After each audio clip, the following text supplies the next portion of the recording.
પરમાણુ બંધારણ ભણતા હતા બરાબર. નવા વર્ષમાં એ યુનિટ છે આપણું અધૂરું છે, તો એ આગળ વધીએ આપણે. 50 MCQ થી બાકી છે ને, ચાલો સ્ટાર્ટ કરીએ. આપણો પ્રશ્ન છે હવે તરંગ વિધેયનો રેડિયલ ભાગ છે ક્યાં ક્વોન્ટમ વડે દર્શાવે છે. પ્રણાલીનું કુલ તરંગ વિધેય શું લખ્યું આપણે? psi ટોટલ બરાબર r of r into theta of theta into capital phi of phi. આવું લખ્યું આપણે. એમાંનું જે r of r એને શું કહેવામાં છે? r of r ને રેડિયલ વેવ ફંક્શન કહીએ. શું કહીએ છીએ? રેડિયલ વેવ ફંક્શન તરીકે ઓળખીએ છીએ. Radial wave function. અને આ બંનેનો ગુણાકાર એન્ગ્યુલર વેવ ફંક્શન કહીએ છીએ. એમાં રેડિયલ વેવ ફંક્શન કોના પર ડિપેન્ડન્ટ છે? n અને l પર. અને angular wave function quantum l અને m પર. રેડિયલ વેવ ફંક્શન કોના પર ડિપેન્ડન્ટ છે? n અને l. બરાબર. પછી નેક્સ્ટ ક્વેશ્ચન 51. નીચેનામાંથી સાચું વિધાન પસંદ કરો. બધી p કક્ષકો નોન ડીજનરેટ હોય છે. પેલું ખોટું છે ને. બધી p કક્ષકો એટલે px py ને pz. દાખલા તરીકે 3px લઈએ તો 3px 3py અને 3pz આ ત્રણેયની શક્તિ સમાન હોય છે એટલે એને શું કહીશું આપણે? ડીજનરેટ કક્ષકો કહીશું. પછી છે બધી ડી કક્ષકો સમાન આકાર ધરાવે છે. બોલો ખોટું ને. કારણ કે એક dxy dyz dzx અને dx2 - y2 માં ડબલ ડમ્બેલ હોય, પણ dz2 માં ડબલ ડમ્બેલ હોતો નથી, એક જ ડમ્બેલ હોય છે એટલે એના આકાર સમાન હોતા નથી બધા. પછી dxy dx2 - y2 અને dz2 કક્ષકો સમાન આકાર ધરાવે છે. આ પણ ખોટું છે કારણ કે dz2 નો આકાર અલગ પડે છે. અને d વિધાન સાચું થશે ને. dx2 - y2 અને dz2 કક્ષકોના આકાર કેવા છે? જુદા છે એટલે એ અલગ પડે છે. નેક્સ્ટ, નીચેનામાંથી શામાં ઇલેક્ટ્રોનની કક્ષકો બિનગોલીય છે? બિનગોલીય કક્ષકો છે. શામાં ઇલેક્ટ્રોનની કક્ષકો બિનગોલીય છે? ભાઈ હિલિયમની ઇલેક્ટ્રોન રચના શું થશે? Helium 1s2. તો 1s કક્ષક તો કેવી છે? s પ્રકારનું કોઈ પણ કક્ષક ગોલીય હોય ને, એટલે આમાં શું આવશે? ગોલીય આવશે. તો પેલું તો નહીં આવે ને. બેરિલિયમની ઇલેક્ટ્રોન રચના 1s2 2s2 થશે. 1s ને 2s બંને કક્ષકો કેવી છે? ગોલીય. એટલે એ પણ શું આવશે? ગોલીય. પછી Li+ બોલો Li+ ની 1s2 ને બે જ ઇલેક્ટ્રોન હોય Li+ માં એટલે એ પણ ગોલીય. પણ બોરોનની ઇલેક્ટ્રોન રચના શું છે? 1s2 2s2 2p1. તો 2p કક્ષક કેવી છે? બિનગોલીય કક્ષક છે. કેવી છે? બિનગોલીય. એટલે શામાં ઇલેક્ટ્રોનની કક્ષકો બિનગોલીય થશે? બોરોનમાં. પછી નેક્સ્ટ ક્વેશ્ચન છે, નીચેનામાંથી શામાં અવભાવ અને હુનના નિયમનું પાલન થતું નથી? બંનેનું પાલન ન થતું હોય. પેલો જે છે એમાં બધા નિયમનું પાલન થાય છે ને.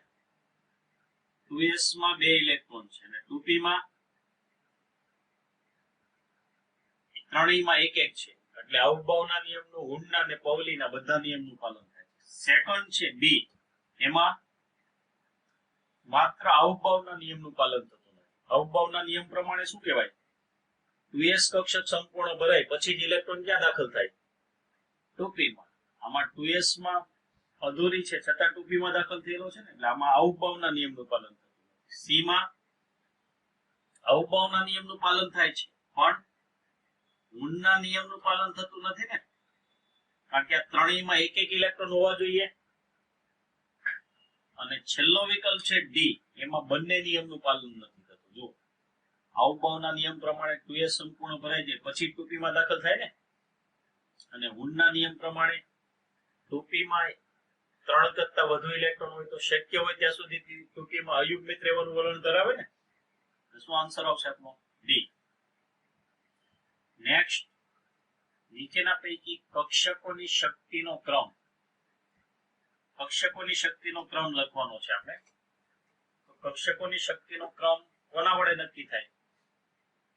n પ્લસ l વડે. તમને આ જે ચારેય કક્ષકો આપેલી છે, કઈ અક્ષર વચાય છે ને પૂરતા મોટા,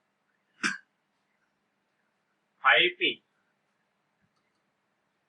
પછી 4f, 6s અને 5d આપેલી છે.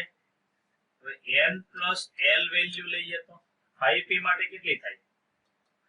5 પ્લસ 1, n ની વેલ્યુ 5 અને l ની વેલ્યુ 1. 4f માટે 4 પ્લસ 3, f માટે l ની વેલ્યુ 3 થશે ને. આના માટે 6 પ્લસ 0, 6 પ્લસ 0, અને છેલ્લા માટે 5 પ્લસ 2. એટલે બે માટે શું આવે છે વેલ્યુ? બોલો. 6 આવે છે અને બે માટે 7 આવે છે ને. તો ચડતા ક્રમમાં ગોઠવવાનું છે. 6 વાળાની શક્તિ સૌથી ઓછી, એમાં 5s, 5p ને 6s, n પ્લસ l મૂલ્ય સરખું હોય તો જેનું n મૂલ્ય ઓછું એની શક્તિ ઓછી ને. તો સૌથી ઓછી 5p ની, એના કરતા વધારે 6s, પછી 4f ને સૌથી વધારે 5d. એટલે બી આન્સર આવશે. પછી નેક્સ્ટ ક્વેશ્ચન છે, કોઈ એક p કક્ષકમાં સમાઈ શકતા ઇલેક્ટ્રોનની મહત્તમ સંખ્યા કેટલી થાય? કોઈ એક p કક્ષક એટલે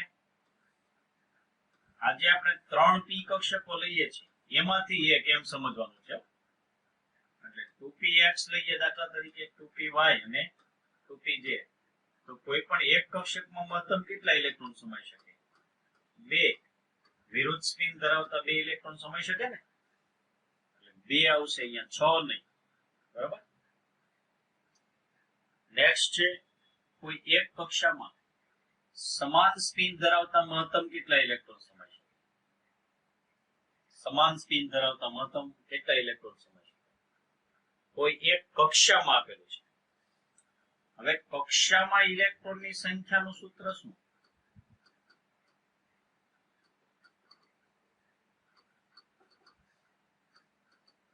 n સ્ક્વેર. શું થશે? 2n square. બરાબર. કક્ષામાં 2n સ્ક્વેર, એમાં સમાન સ્પિન ધરાવતા એટલે અડધાના સ્પિન કેવા હોય? +1 અને અડધાના -1. તો સમાન સ્પિન ધરાવતા ઇલેક્ટ્રોનની સંખ્યા કેટલી થશે? અને અડધા એટલે n સ્ક્વેર આવશે ને. કક્ષામાં શબ્દ વાપર્યો છે, બરાબર, આ ખાસ જોવાનું છે. પછી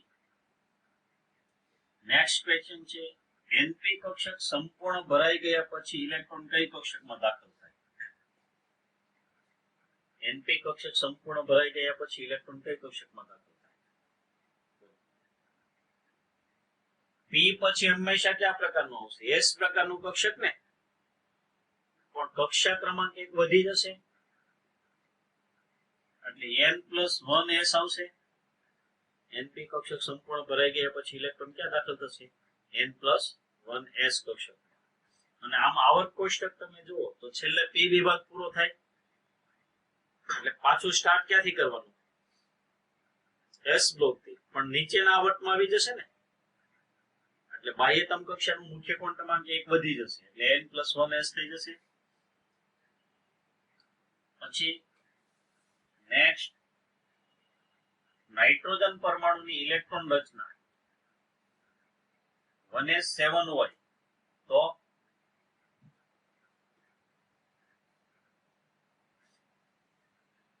નાઇટ્રોજન પરમાણુની ઇલેક્ટ્રોન રચના 1s7 હોય તો કેન્દ્રની નજીક હોવાના કારણે શું થાય, તેની ઉર્જા સામાન્ય ઇલેક્ટ્રોન રચનાની ઉર્જા એટલે જે આપણે લઈએ છીએ 1s2 2s2 2p3 ની ઉર્જા કરતા 1s7 હોય તો ઓછી હોય ને, એટલે 1s માં 7 ઇલેક્ટ્રોન હોય તો પેલી 1s કક્ષકમાં 7 ઇલેક્ટ્રોન હોય તો ઉર્જા ઓછી થાય, તો ઉર્જા ઓછી તો સ્થિરતા વધારે ને, તો ખરેખર 1s7 ઇલેક્ટ્રોન રચના હોવી જોઈએ પણ 1s7 નથી, આ ઇલેક્ટ્રોન રચના લખીએ છીએ કારણ કે 1s7 લખીએ તો કોનું પાલન નથી થતું એવો પ્રશ્ન પૂછ્યો છે, કયા નિયમનું પાલન થતું નથી 1s7 લખીએ તો?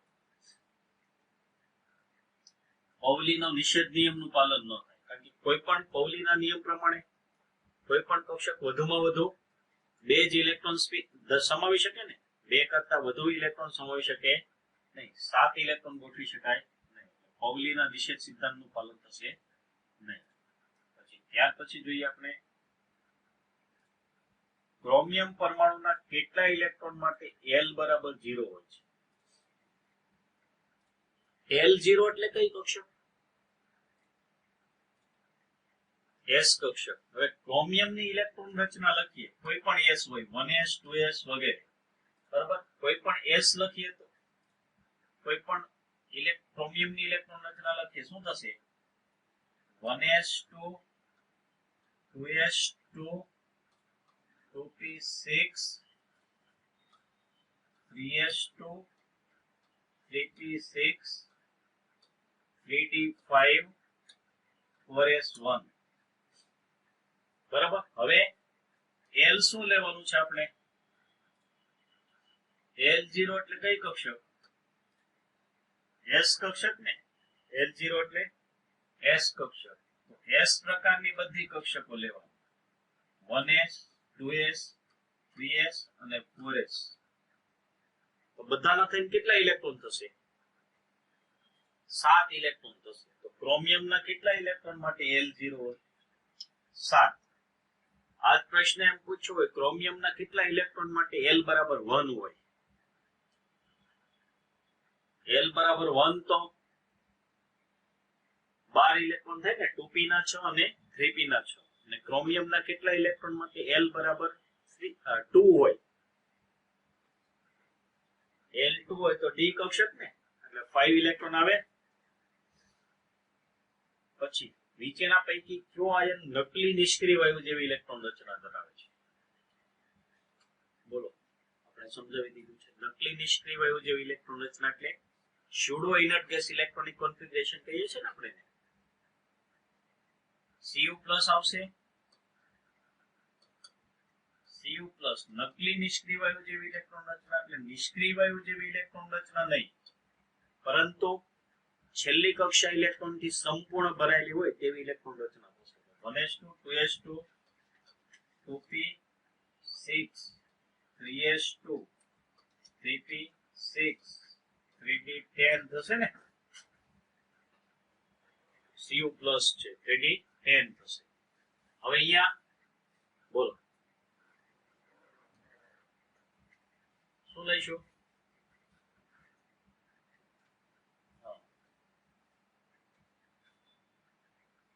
પહેલી કક્ષા, બીજી કક્ષા અને ત્રીજી કક્ષામાં 3 પ્રકારની કક્ષક હોય, 3s 3p અને 3d. ત્રણેય સંપૂર્ણ ભરાયેલી છે ને, એટલે એની ઇલેક્ટ્રોન રચના આપણે કેવી કહીશું? નકલી નિષ્ક્રિય વાયુ જેવી ઇલેક્ટ્રોન રચના કહીશું. Cu+ આવશે. નેક્સ્ટ, સોડિયમ પરમાણુમાં L + M બરાબર 0 હોય તેવા ઇલેક્ટ્રોનની સંખ્યા કેટલી? સાની વેલ્યુ 0 લાવવાની છે આપણે સોડિયમ માટે? L + M 0 હોવું જોઈએ સોડિયમ માટે, બરાબર. L + M 0 હોય તેવા ઇલેક્ટ્રોનની સંખ્યા કેટલી થાય? આપણે સોડિયમની ઇલેક્ટ્રોન રચના લખીએ તો શું થશે? સોડિયમની ઇલેક્ટ્રોન રચના 1s2 2s2 પણ M પણ છે ને, M થી પેટા પ્રકાર નક્કી થાય કે નહીં? એટલે 2p ના જે આપણે ત્રણ પેટા પ્રકાર લખીએ છીએ એ લખીએ તો શું થશે 2px2 2py2 અને 2pz2 અને 3s1 થશે સમજાશે ને હવે એના માટે આપણે શું લેવાનું છે n plus l plus m value લેવાની છે ને l વેલ્યુ લઈએ અને m વેલ્યુ લઈએ તો s પ્રકારનું કક્ષક હોય તો l કેટલા થાય 0 p પ્રકારના કક્ષક માટે l1 અને s માટે 0 છે તો અહીંયા 0 આવશે બરાબર હવે કોની વેલ્યુ લઈએ m ની વેલ્યુ l0 તો m પણ 0 થશે પછી અહીંયા બોલો +1 -1 ને 0 લઈએ છે ને px માટે m ની વેલ્યુ +1 લઈએ તો py માટે -1 ને pz માટે 0 અને અહીંયા પણ શું આવશે 0 ને હવે એનો સરવાળો લેવાનો છે l plus m વેલ્યુ લઈએ અહીંયા શું આવવું જોઈએ l plus m વેલ્યુ 0 આવવી જોઈએ અહીંયા કેટલી l plus m 0 અહીંયા પણ 0 થશે અહીંયા 2 થશે ને 1 ને +1 અહીંયા +1 ને -1 એટલે 0 અહીંયા 1 અને અહીંયા 0 ચાર જગ્યાએ 0 આવ્યો એના ઇલેક્ટ્રોન ગણીએ તો અહીંયા 2 અહીંયા પણ 2 બરાબર અહીંયા 2 અને આ 1 તો કેટલા ઇલેક્ટ્રોન થયા ટોટલ 7 તો સોડિયમમાં 7 ઇલેક્ટ્રોન માટે l plus m શું થાય 0 થશે સમજો પડી ગઈ હવે બીજા કોઈ પણ પરમાણુ કે આયન માટે પૂછ્યું હોય તો આવડે ને આ રીતે l ને m વેલ્યુ લખવાની બરાબર પછી નેક્સ્ટ ક્વેશ્ચન છે પરમાણુના કેટલા ઇલેક્ટ્રોન માટે n = 3 અને m = 1 શક્ય છે n ની વેલ્યુ આપણે કેટલી લેવાની છે ભાઈ 3 કેટલી લેવાની છે 3 ને અને m ની વેલ્યુ 1 પણ l નથી આવી n 3 હોય તો l ના કેટલા મૂલ્યો શક્ય બને 3 મૂલ્યો શક્ય બને l = 0 l = 1 અને l = 2 પણ l 0 હોય તો m શું થશે 0 l 1 હોય તો m શું થશે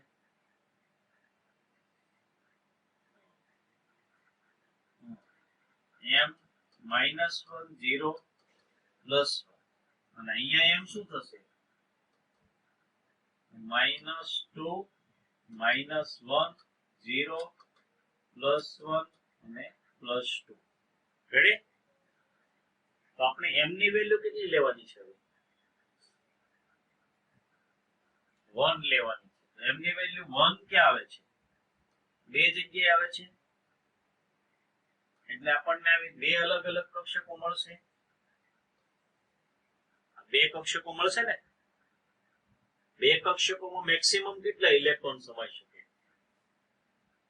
4 એટલે આન્સર શું આવશે 4 આ પ્રશ્ન નીટમાં પૂછાઈ ગયો છે બે વખત પૂછાયો છે એક વખત આ પૂછાયું છે કેટલા ઇલેક્ટ્રોન માટે આવું શક્ય હોય અને બીજી વખત કેટલી કક્ષકો માટે આવું શક્ય હોય બોલો આ પ્રશ્ન કેટલી કક્ષકો માટે પૂછ્યો હોય તો આન્સર 2 આવે બે કક્ષકો શક્ય બનશે ને એક 3p આવશે અને એક 3d આવશે ને આ 3p દર્શાવશે આ શું દર્શાવશે 3d 5 3d માંથી એક 3d આવશે ને બરાબર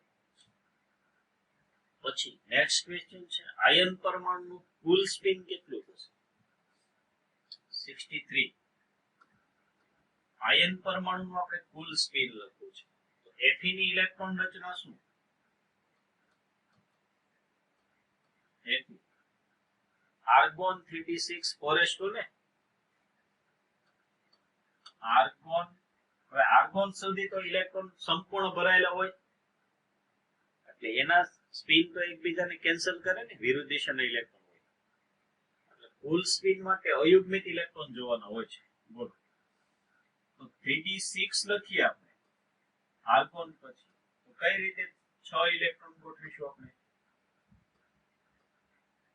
પાંચેયમાં એક એક ગોઠવાશે અને છઠ્ઠો ઇલેક્ટ્રોન યુગ્મિત થશે અને એક 4s માં 2 ઇલેક્ટ્રોન હશે. તો ફૂલ સ્પિન બરાબર શું થશે? ફૂલ સ્પિન બરાબર પ્લસ ઓર માઇનસ 1/2 ગુણ્યા અયુગ્મિત ઇલેક્ટ્રોનની સંખ્યા. ફૂલ સ્પિન બરાબર પ્લસ ઓર માઇનસ 1/2 ગુણ્યા અયુગ્મિત ઇલેક્ટ્રોનની સંખ્યા.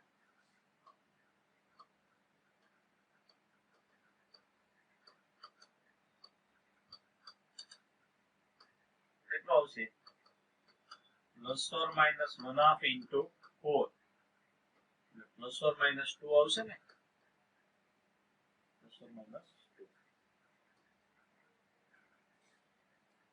પછીનો પ્રશ્ન છે કાર્બનની ઉત્તેજિત અવસ્થામાં રહેલા અયુગ્મિત ઇલેક્ટ્રોનની સંખ્યા નીચેનામાંથી શામાં રહેલા અયુગ્મિત ઇલેક્ટ્રોનની સંખ્યાને સમાન થશે? કાર્બનની શું લેવાની છે આપણે? ઉત્તેજિત અવસ્થા ને. તો અહીંયા કાર્બનની ઉત્તેજિત અવસ્થામાં શું થશે ખ્યાલ છે તમને? ઇલેક્ટ્રોન કઈ રીતે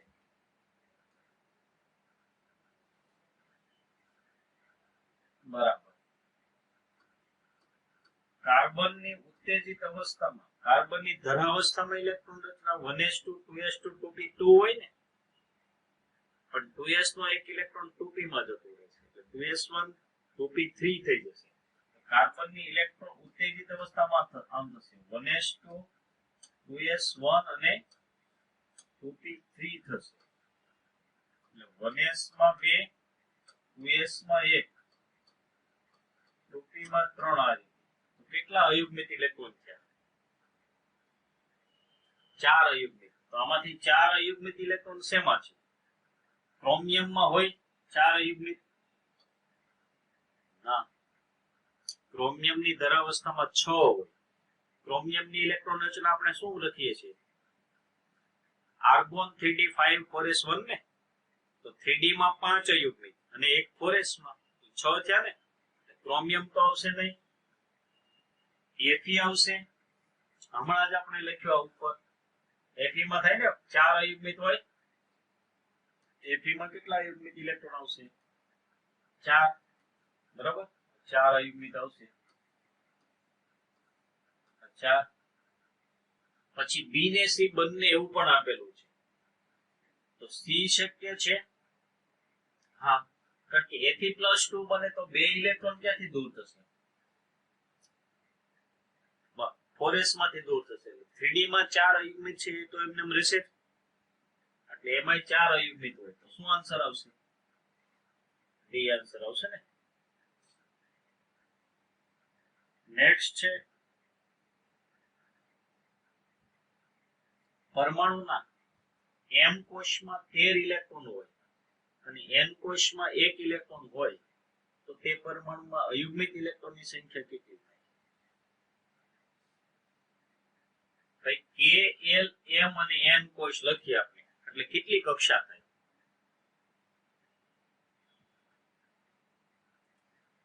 4 કક્ષા થાય ટોટલ. પેલા K હોય, પછી L આવે, M અને N.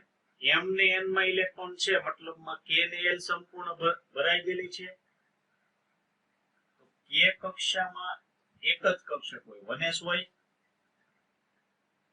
L માં 2s અને 2p, બરાબર ને. M માં 3 પ્રકારની કક્ષક હોય, 3s 3p અને 3d. રેડી? અને n માં 4s 4p 4d અને 4f આ બધી આવે ને. બરાબર. આપણને શું આપેલું છે ભાઈ? આ કક્ષા થઈ આપણી કે, આ શું થઈ? એલ, આ એમ, અને આ શું થાય? એન. હવે શું આપેલું છે? કે કક્ષા ઓલા એમ માં ને એન માં આપ્યા છે, એટલે કે ને એલ તો ઓલરેડી પહેલેથી શું છે? ભરાયેલી જ છે. એટલે આપણે ઇલેક્ટ્રોન રચના લખીએ તો આ રીતે લખી શકાશે 1s2 2s2 2p6 એમ તો થઈ જશે ને. તો આમાં કેટલા ઇલેક્ટ્રોન ગોઠવવાના? એમ માં 13. કેટલા ગોઠવવાના છે? 13. તો પેલા 3s માં 2, 3p માં 6, 8 થઈ ગયા. 8 ને 5 13, એટલે 3d માં 5 મૂકવા પડે ને. અને n માં કેટલા છે? 1. તો 4s માં 1 હોય ને. તો પ્રશ્ન પૂછ્યો છે અયુગ્મિત ઇલેક્ટ્રોનની સંખ્યા. પ્રશ્ન ઘણો વિચાર માંગી લેવો છે ને. હવે વિચારો કરો, અયુગ્મિત ઇલેક્ટ્રોન કેટલા થશે? 6. આ કોની ઇલેક્ટ્રોન રચના છે ખરેખર? ક્રોમિયમ ની છે ને. ક્રોમિયમ માં એટલે 3d માં સોરી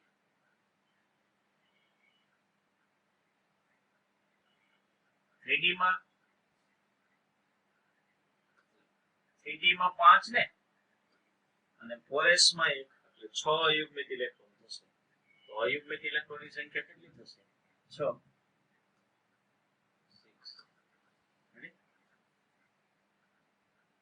પછી આવો જ પ્રશ્ન છે, એક પરમાણુ કે એલ અને એમ કક્ષામાં અનુક્રમે 2, 8 અને 7 ઇલેક્ટ્રોન ધરાવે છે. તો પી કક્ષકમાં કુલ કેટલા ઇલેક્ટ્રોન? કે એલ અને એમ 3 કક્ષકો આપી છે ને. કે માં 1s હોય, આ કે કક્ષક. પછી એલ માં 2s અને 2p, એટલે આ એલ, અને એમ માં 3s 3p અને 3d.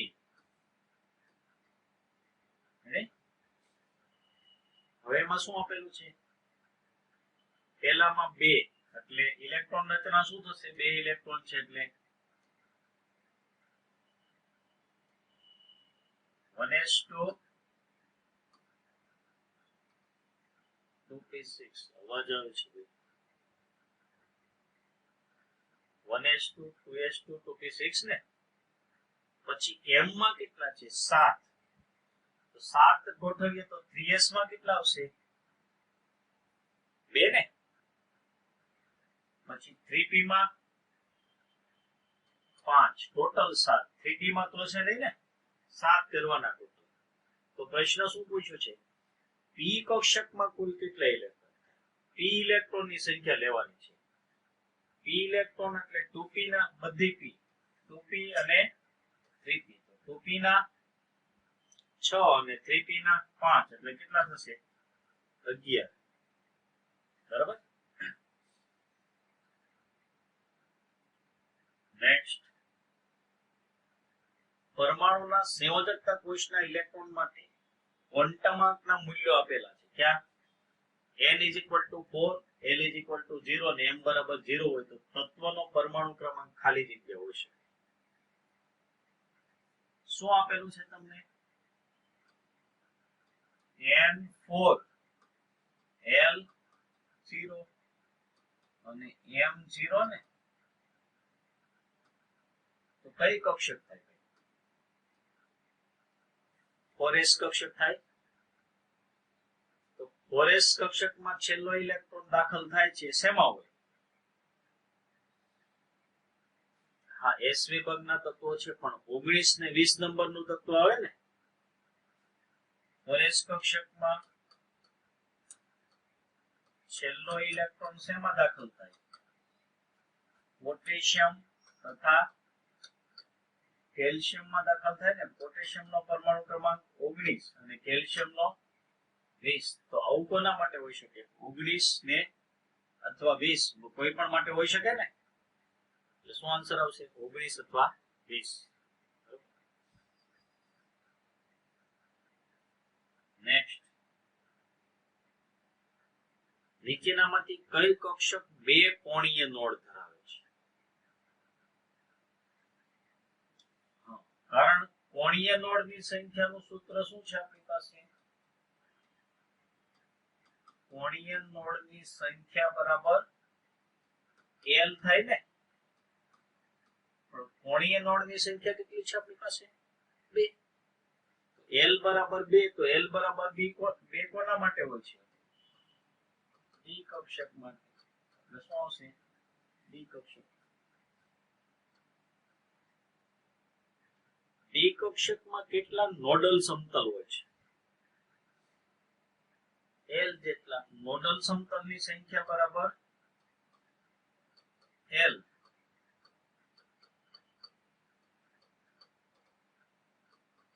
l ને l બરાબર કેટલા? 2 છે. અહીંયા ડી કક્ષક છે એટલે l 2 એટલે 2 આવશે. 2s કક્ષક અને ખાલી જગ્યા કક્ષકમાં રેડિયલ નોડની સંખ્યા સમાન છે. કોની સંખ્યા સમાન? રેડિયલ નોડની. તો રેડિયલ નોડની સંખ્યાનું સૂત્ર શું છે?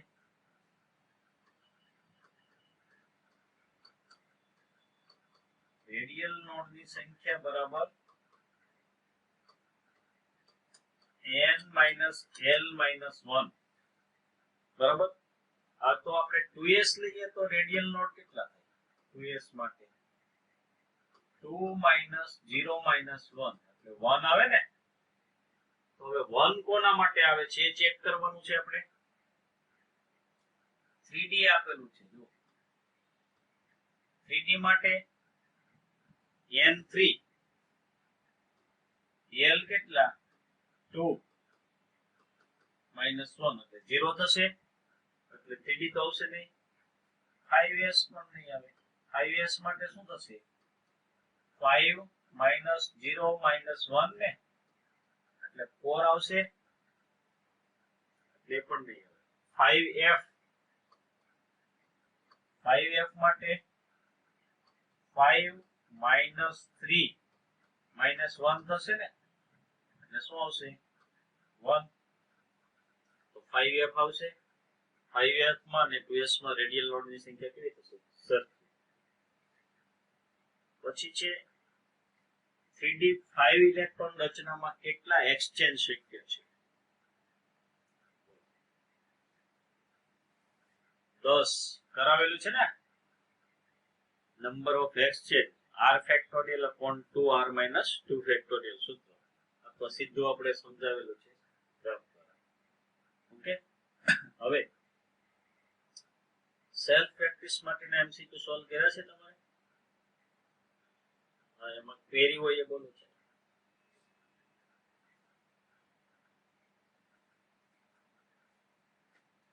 એકવીસ થી 20 સુધી ને તો ક્વેરી સોલ્વ કરાવી દીધી હતી ને આપણે. 21 થી હોય એમાં છે 21 મો છે ક્વેરીમાં 22 23 24 25 n ની કક્ષામાં ઇલેક્ટ્રોનના તરંગોની સંખ્યા n જેટલી થાય ને. 26 મો કરાવ 26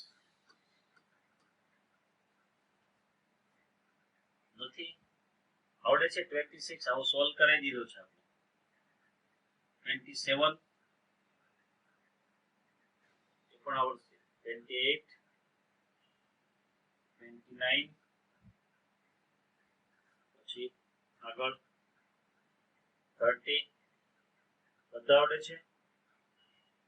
31 32 33 34 બોલો ફેરી હોય એ બોલો એટલે સોલ્વ કરના છે. 38 ઓકે. 4s કક્ષક અને કેન્દ્ર વચ્ચે સ્પિન ક્વોન્ટમનું મૂલ્ય -1 ધરાવતા ઇલેક્ટ્રોનની મહત્તમ સંખ્યા કેટલી થાય? આવો પ્રશ્ન છે. કેન્દ્ર છે પરમાણુનું અને 4s કક્ષક છે. બરાબર ને. એની વચ્ચે કઈ કક્ષકો આવે? હા, 1 વાળી એટલે 1s, 2 વાળી 2s અને 2p અને 3 વાળી કઈ 3s 3p અને 3d એટલે આવશે ને કેન્દ્ર અને કોરેસ વચ્ચે આટલી કક્ષકો આવશે એના કુલ ઇલેક્ટ્રોન કેટલા થશે એના ઇલેક્ટ્રોન લખીએ તો 1s ના 2 2s ના 2 2p માં 6 3s માં 2 3p માં 6 અને 3d માં 2 આમ થશે ને પેલા સોરી 3d માં 10 ઇલેક્ટ્રોન થશે તો ટોટલ કેટલા ઇલેક્ટ્રોન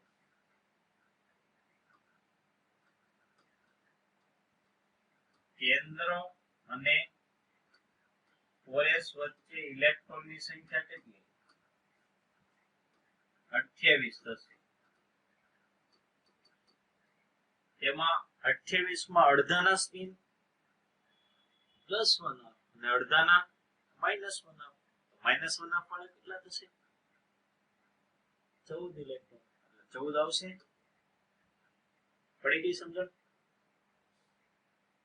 નેક્સ્ટ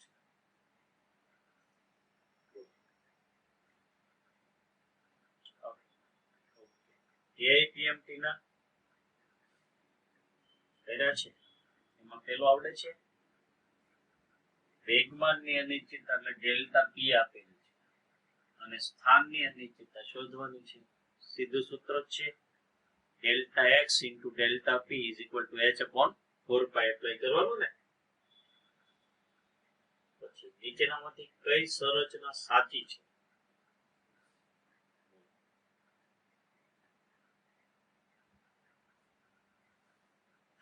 પહેલી આયન માટેની આપી છે આયનમાં તો શું આવે 3d6 4s2 વાળું છેલ્લી આવશે ને આયનની ઇલેક્ટ્રોન પછી ઇલેક્ટ્રોન માર્ગ માટે લંબવૃત્તીય ત્રિજ્યા દાખલ કરીને બોરના સિદ્ધાંતને કોણે નવું સ્વરૂપ આપ્યું લંબવૃત્તીય માર્ગની પરિકલ્પના કોણે કરી સોમરફેલ્ડ બરાબર પછી 1 ગ્રામ દળને 100 મીટર પર સેકન્ડનો વેગ ધરાવતા કણની દ બ્રોગલી તરંગ લંબાઈ મીટરમાં છે આવડે દળ ગ્રામમાં છે ને આપણે સામાન લઈશું કિલોગ્રામમાં બરાબર ને એટલે 10⁻³ કિલોગ્રામ ને પછી લેમ્બડા બરાબર h upon mv એટલે સિમ્પલ પ્રશ્ન થઈ જશે નેક્સ્ટ ઇલેક્ટ્રોનની ઊર્જા આપેલી છે ડેલ્ટા E પ્રતિ એટમ દીઠ આપેલી છે 3.03 × 10⁻19 જૂલ પર એટમ હોય તો ફોટોનની તરંગ લંબાઈ કેટલી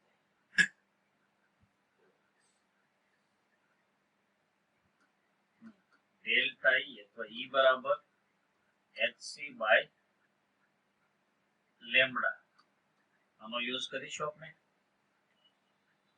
લેમ્બડા શું થશે hc બાય ડેલ્ટા E આપણે mk એકમમાં લખીએ તો h ની વેલ્યુ કેટલી આપણને આપેલી છે 6.63 into 10⁻34 જૂલ into સેકન્ડ બરાબર ને પછી c એટલે 3 into 10⁸ મીટર પર સેકન્ડ ને અને ડેલ્ટા E પણ જૂલમાં જ આપેલી છે 3.03 into 10⁻19 બરાબર હવે આનું સિમ્પ્લિફિકેશન સાદુરૂપ આપવાનું છે તો 3.03 ને એપ્રોક્સિમેટલી 3 લઈ લઈએ તો ચાલે એટલે 3 તો કેન્સલ ને એટલે 6.63 અહીંયા 56 આવી જશે થોડું ઘટશે ને એટલે 6.56 into 10 પાવર ની વાત કરીએ તો 19 ઉપર જશે એટલે 27 થશે -34 + 27 -7 એટલા મીટર થશે કે નહીં હવે આપણને આન્સર સેમ આપ્યો છે નેનોમીટરમાં એટલે શું કરીશું આપણે 10⁻⁹ 9 થી મલ્ટીપ્લાય કરીશું ને 6.56 into 10 raised to minus 7 into 10 raised to 9 nanometre 10 raised to 2 એટલે 656 નેનોમીટર આવી જશે. પછી આ પ્રશ્ન આપણે સોલ્વ કર્યો હમણાં આ ટાઈપનો. કેટલી કક્ષકો માટે નીચેના ક્વોન્ટમ શક્ય છે? શું આપ્યું છે? n l અને m આપેલું છે ને, કેટલી કક્ષકો માટે આવું શક્ય બને? ત્રણેય ક્વોન્ટમ અંક આપ્યા હોય તો એક, કારણ કે n પરથી કક્ષા ક્રમાંક લઈએ, પછી l પરથી એનો પ્રકાર L2 છે એટલે D પ્રકારનું કક્ષક ને, અને m આપેલું છે એના પરથી શું નક્કી કરીએ છીએ આપણે? પેટા પ્રકાર. D ના 5 પ્રકાર છે એમાંથી m આપેલું છે એટલે એક લેવાનો ને, 5 માંથી એક. અને આ પ્રશ્ન કક્ષક ને બદલે ઇલેક્ટ્રોન માટે આપ્યો હોય તો બે આન્સર આવે, કારણ કે એક કક્ષક એટલે એમાં મેક્સિમમ કેટલા ઇલેક્ટ્રોન સમાઈ શકે? 2. પછી હાઇડ્રોજન પરમાણુની પ્રથમ ઉત્તેજિત અવસ્થાની ઊર્જા આપેલી છે -3.4 ઇલેક્ટ્રોન વોલ્ટ છે, તો આ કક્ષાની ગતિ ઊર્જા કેટલી થાય? -3.4 ઇલેક્ટ્રોન વોલ્ટ એની ઊર્જા આપેલી છે ઉત્તેજિત અવસ્થામાં.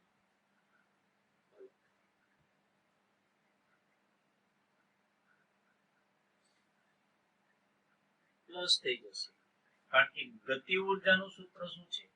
કાઇનેટિક એનર્જીનું 1/2 k Ze² r લખ્યું હતું ને સૂત્ર, અને કુલ ઊર્જાનું સૂત્ર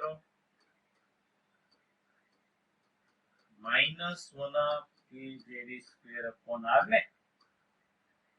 તો વેલ્યુ તો બંને સરખી જ આવશે, ખાલી સાઇન અલગ આવશે, નિશાની અલગ આવશે ને, એટલે શું આવશે? +3/4. પછીનો પ્રશ્ન આપણે પ્લાન્ક અચળાંક આપેલો છે, કેટલો? 6.63 into 10⁻34 જૂલ into સેકન્ડ હોય, અને પ્રકાશનો વેગ આપેલો છે, તો આવૃત્તિ પણ આપેલી છે, તો તરંગ લંબાઈ કેટલી થાય? આમાં h ની કઈ જરૂર જ નથી ને, ન્યુ બરાબર c/λ, તો લેમ્બડા બરાબર c/ન્યુ, c/ન્યુ આ સૂત્ર આવશે ને, આવડશે? પછી નેક્સ્ટ છે, આવડશે ને, કરાવેલો છે આપણે. હાઇડ્રોજન પરમાણુ ઇલેક્ટ્રોન n બરાબર 4 માંથી n બરાબર 1 માં સંક્રમણ કરે ત્યારે ઉત્સર્જિત વિકિરણની આવૃત્તિ માટે કયું સૂત્ર છે?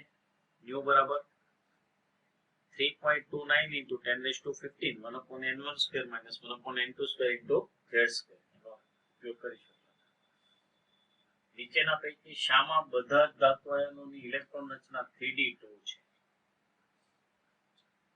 આયનો આ સરખા જ આપ્યા છે. હવે સ્કેન્ડિયમ પછી ટિટેનિયમ એટલે 22 નંબરનું તત્વ આવે ને, હવે એમાં 3d2 ક્યારે બને?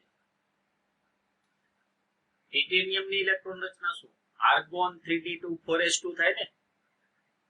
હવે 3d2 લાવવું હોય તો ખાલી 4s માંથી 2 દૂર કરવા પડે, એટલે Ti+2 બનવું પડે કે નહીં? એટલે Ti+2 આવશે. પછી વેનેડિયમનો પરમાણુ ક્રમાંક 23, એટલે આર્ગોન 3d3 4s2 થશે, બરાબર ને. હવે એમાં 2 દૂર કરવા પડે, એટલે 3 દૂર કરવા પડે તો 3d2 થાય ને, એટલે V+3 લેવું પડે. પછી ક્રોમિયમ 24 છે એટલે આર્ગોન 3d5 4s1 લખીએ છીએ. હવે 3d2 લાવવું હોય તો 4s નો 1 અને 3d ના 3, એટલે ટોટલ 4 દૂર કરવા પડે, એટલે Cr+4 બને. અને Mn25 છે એટલે 3d5 4s2, 3d2 લાવવું હોય તો 5 દૂર કરવા પડે ને ટોટલ, એટલે ડી આન્સર આવશે. હાઇડ્રોજન પરમાણુની બોરની બીજી કક્ષાની ઊર્જા આપેલી છે -328 કિલોજૂલ પર મોલ છે, તો ચોથી કક્ષાની ઊર્જા કેટલી થાય? કઈ રીતે સોલ્વ કરશો બોલો? તો તમને આવડે જ છે. હા બરાબર. પરમાણુ તો હાઇડ્રોજન એનો એ જ છે એટલે ઝેડ તો બદલાશે નહીં. એ ચાલે છે z² upon n² એટલે e1 upon e2 શું થશે n2² upon n1². બરાબર. પછી પ્લાન્ક અચળાંક આપ્યો છે, ઇલેક્ટ્રોનનું દળ આપ્યું છે. 1 એંગસ્ટ્રોમ અંતર સુધીમાં ઇલેક્ટ્રોનના વેગના માપનની અનિશ્ચિતતા. એટલે ડેલ્ટા એક્સ અહીંયા શું લેવાનું 1 એંગસ્ટ્રોમ ને એટલે 10⁻10 મીટર. હવે આપણે શું શોધવાનું છે વેગની અનિશ્ચિતતા. કયું સૂત્ર delta x into m delta v is equal to h/4π મળી જાય. હવે શું યાદ રાખવાનું અહીંયા h ની વેલ્યુ શું મૂકીશું 66 into 10⁻35 લઈશું ને, અને આ 22/7 લઈએ 22 * 66 કેન્સલ થઈ જશે. સાદું રૂપ આપવામાં ખાસ સ્પીડ રાખવાની. પરમાણ્વીય કક્ષકની દિશા કોના દ્વારા આપવામાં આવે છે ચુંબકીય ક્વોન્ટમ આંક ને મેગ્નેટિક ક્વોન્ટમ આંક. નીચેના ક્વોન્ટમ આંકનો સમૂહ વિચારો, એમાં કયો શક્ય નથી, ક્યાં શક્ય નથી આવડે છે ને. પહેલે તો પોસિબલ છે ને n3 હોય તો l0 ને m0. આ પોસિબલ નથી ને, કારણ કે n2 હોય તો l0 ને 1 જ પોસિબલ બને ને, l2 પોસિબલ બને નહીં. પછી થર્ડ પોસિબલ છે પાછો, ફોર્થ પાછો નથી. અહીંયા ભૂલ છે. હા l0 હોય તો m0 પોસિબલ બને ને, -1 પોસિબલ બને નહીં.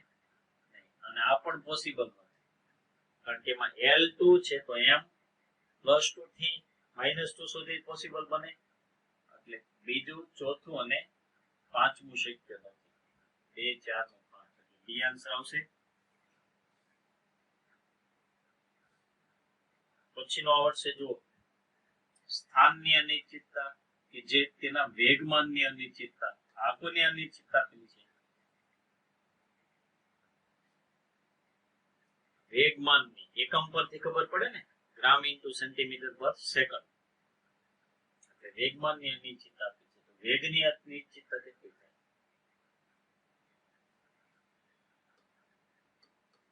ડેલ્ટા પી. મ્યુટ થઈ જાવ તો અવાજ આવશે. Delta p is equal to m delta v.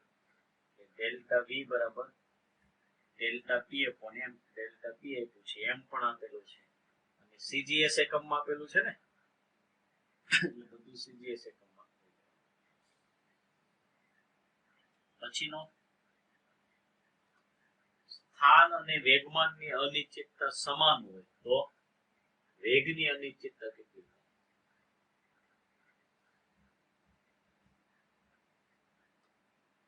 Delta x is equal two શું આપેલું છે ડેલ્ટા પી. આપણે શું શોધવાનું છે વેગની અનિશ્ચિતતા ને. બોલો delta x into delta p is equal to h/4π. Delta x બરાબર શું લખાય delta P into delta p is equal to delta P square એટલે h/4π ને. ડેલ્ટા પી શું થાય અહીંયા પી સ્ક્વેર બરાબર h/4π એટલે વર્ગમૂળ લેવું પડે ને. એમાં 4 નું વર્ગમૂળ કેટલું થઈ જશે 2, એટલે 1/√h/π આમ લખાય. Delta p is equal two શું થશે m ડેલ્ટા v લખાય ને, ઇઝ ઇક્વલ ટુ 1/√h/π.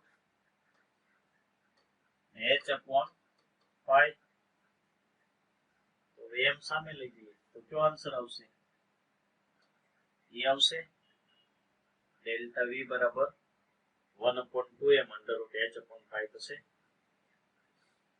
પછી પરમાણુની ઉપકક્ષામાં ઇલેક્ટ્રોનની મહત્તમ સંખ્યા કેટલી? ઉપકક્ષાની સંખ્યાનું સૂત્ર શું? ઉપકક્ષાની સંખ્યા 2l+1 જેટલી હોય ને, તો એના એક કક્ષામાં પાછા 2 ઇલેક્ટ્રોન સમાય છે, એટલે 4l+2 આવશે. અને 2 ગણા. પછીનો 18મો કરાવ.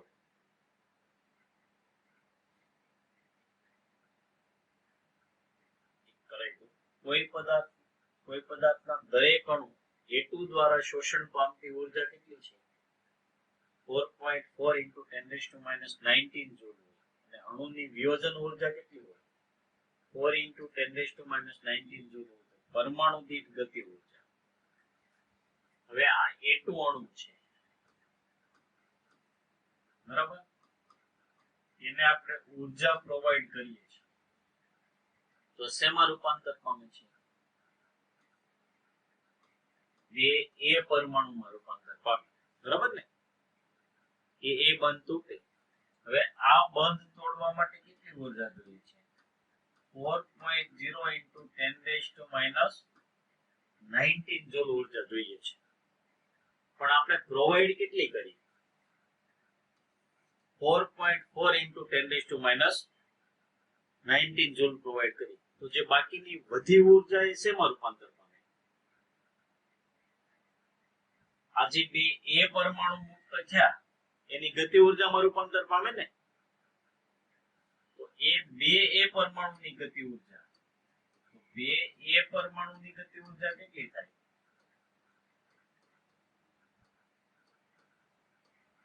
આના તફાવત જેટલી ને, 4.4 × 10⁻19 4.0 × 10⁻19 જેટલી થાય. તો એ કેટલી આવશે?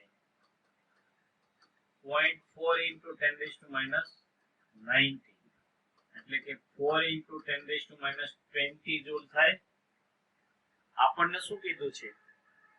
પરમાણુ દીઠ ગતિ ઉર્જા. એટલે એક પરમાણુ, આ 2A પરમાણુની ગતિ ઉર્જા એટલી આવી ને, તો પરમાણુ દીઠ ગતિ ઉર્જા કેટલી થશે? આની અડધી, એટલે 2.0 × 10⁻20 આવશે.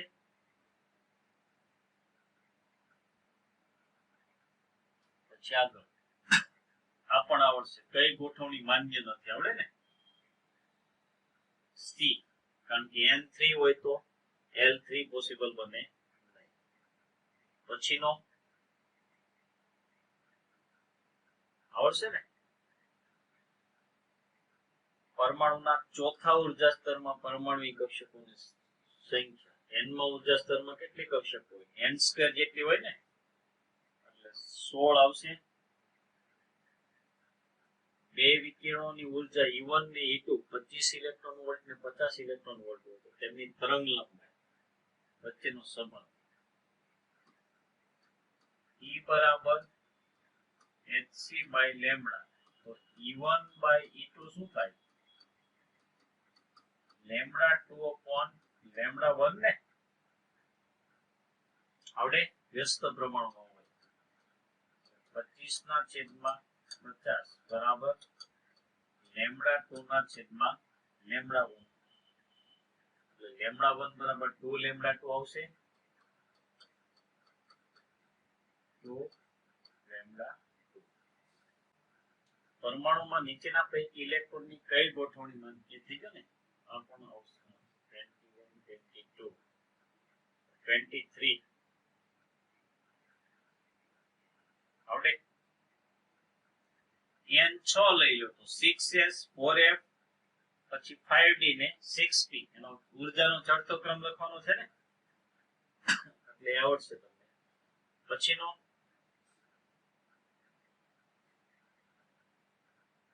ઉર્જા તફાવત લેવાનો છે. L3 અને N4 ધરાવતા પેટા કોષમાં ઇલેક્ટ્રોનની મહત્તમ સંખ્યા. આવડે ને? N4 અને L3 એટલે કઈ કક્ષક થાય? 4f થાય ને. હવે f ના પેટા પ્રકાર 7, તેમાં મહત્તમ કેટલા ઇલેક્ટ્રોન એમ નથી આપ્યું, બરાબર ને? એટલે ટોટલ 14 ઇલેક્ટ્રોન સમાઈ શકે. કક્ષકોની સંખ્યા પૂછી હોય તો 7 આવે. રૂબિડિયમના સંયોજકતા ઇલેક્ટ્રોન માટે ચારેય ક્વોન્ટમ સાચો સેટ. ભાઈ રૂબિડિયમ ક્યાં આવે તમને ખ્યાલ છે? એસ વિભાગના તત્વોમાં આવશે ને. એસ વિભાગના તત્વો એટલે પહેલા હાઇડ્રોજન પહેલા સમૂહમાં આવશે. હાઇડ્રોજનની નીચે લિથિયમ, બરાબર, એની નીચે સોડિયમ, પછી પોટેશિયમ અને રૂબિડિયમ. હવે પહેલા સમૂહના તત્વો છે એની સંયોજકતા કોષની ઇલેક્ટ્રોન રચના શું છે? NS1. શું કહેવાય? NS1 આવર્તનો ક્રમ થાય. તો રૂબિડિયમ ક્યાં આવર્તમાં આવશે? 5મા આવર્તમાં આવશે. તો સંયોજકતા કોષની ઇલેક્ટ્રોન રચના 5s1 થશે. હવે n કેટલા થાય? 5. અને s પ્રકારનું કક્ષક એટલે l કેટલા? 0. l0 તો m પણ 0 થાય ને. એટલે c આન્સર આવશે. અને s ની વેલ્યુ તો +1 આપ પણ લઈ શકો ને -1 આપ. p ઇલેક્ટ્રોન માટે કક્ષકીય કોણીય વેગમાન આવડે? કક્ષકીય કોણીય વેગમાનનું સૂત્ર શું? બરાબર, એમાં l ની વેલ્યુ કેટલી લઈ લેવાની? 1 આવી જશે. પછીનો પણ આવશે. પ્લાન્ક અચળાંકની કિંમત આપેલી છે, બરાબર ને. તરંગ લંબાઈ આપેલી છે, આવૃત્તિ આપેલી છે. μ બરાબર c/λ. એમાં લેમ્બડા ને સૂત્રનો કરતા બનાવી દેવાનો. પછીનો MCQ. હા, સમજાવ. જો આપેલ સમીકરણ E બરાબર શું આપેલું છે? આ સૂત્ર જ આપણે લખીએ છીએ ને, RH ની વેલ્યુ છે -2.178 × 10⁻18 × z²/n² લખીએ છીએ. એના આધારે કેટલાક તારણો આપેલા છે. તેવું પૈકી કયું એક તારણ સાચું નથી? પહેલું તારણ છે ઇલેક્ટ્રોન જ્યારે કક્ષા બદલે ત્યારે આ સમીકરણના ઉપયોગથી શક્તિમાં થતો ફેરફાર ગણી શકાય છે. પહેલું તારણ તો સાચું છે કે નહીં? કારણ કે આપણે ડેલ્ટા ઈ નું સૂત્ર આવું લખીએ છીએ. એક કક્ષામાંથી બીજી કક્ષામાં જાય RH 1/n1² - 1/n2² × z². આમ લખીએ છીએ ને. આ સૂત્ર કઈ રીતે આવ્યું? તો આ સૂત્રનો ઉપયોગ કરીને જ આપ્યું છે ને. આપણે ડેલ્ટા E બરાબર શું લખતા હતા? E2 - E1. E2 - E1 લખીને આ સૂત્ર કર્યું છે ને. આ કિંમત મૂકીને એટલે પહેલું તો સાચું છે ને. આપણે કયું સાચું નથી એ શોધવાનું છે.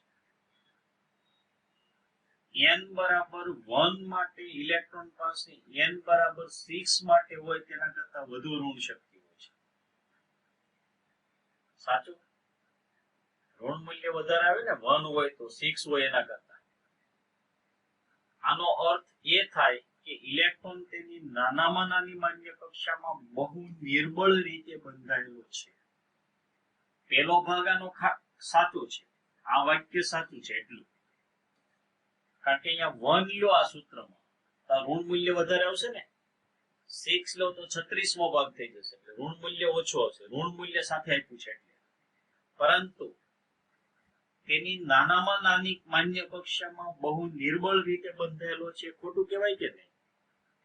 જેમ કેન્દ્રની નજીક હોય નાનામાં નાની કક્ષામાં, એટલે કેન્દ્રની નજીક હોય તો પ્રબળ રીતે બંધાયેલો હોય, એટલે ખોટું કયું છે? ડી. સમીકરણમાં ઋણ ચિહ્નનો અર્થ સામાન્ય રીતે એ થાય છે કે ન્યુક્લિયસ સાથે રહેલા ઇલેક્ટ્રોનની શક્તિ અનંત અંતરે રહેલા ઇલેક્ટ્રોનની શક્તિ કરતા ઓછી છે ને. દૂર જઈએ એમ ઘટતી જાય, કે નજીક આવી એમ વધતી જાય. ઋણ મૂલ્ય લઈએ તો જ આ સમજાવી શકાય ને. અને જો n નું મૂલ્ય વધુ હોય તો તેની કક્ષાની ત્રિજ્યા મોટી. સાચું, કારણ કે n કક્ષા ક્રમાંક સાથે સંકળાયેલો છે. પછીનો 3 ક્વોન્ટમ અંક આપ્યા છે તો ઇલેક્ટ્રોનની મહત્તમ સંખ્યા. તો આવી કક્ષકો કેટલી શક્ય બને ભાઈ? 3 ક્વોન્ટમ અંક આપ્યો હોય તો 1. એમાંય આપી દીધું છે ને, એટલે પેટા પ્રકાર પણ નક્કી થઈ ગયો.